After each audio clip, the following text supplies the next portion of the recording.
Udinese Inter përfundon me rezultate 1-0 me një gol të shënuar nga Majsusel në minutën e 32 të pjesës së parë dhe me eliminimin e zikaltërve nga Kupa e Italisë.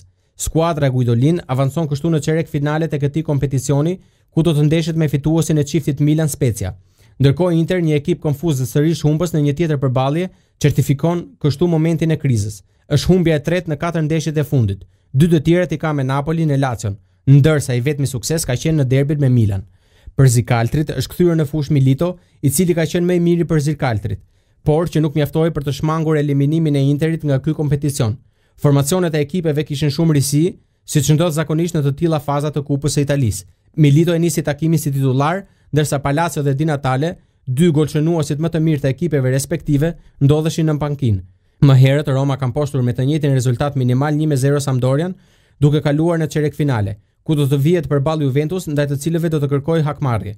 Vasilis Torosidis shënoi të vetmin gol në minutën e 6 të takimit të zhvilluar në Olimpico, ku debutoi edhe blerja e re e kryeqytetasve Radia Nainggolan.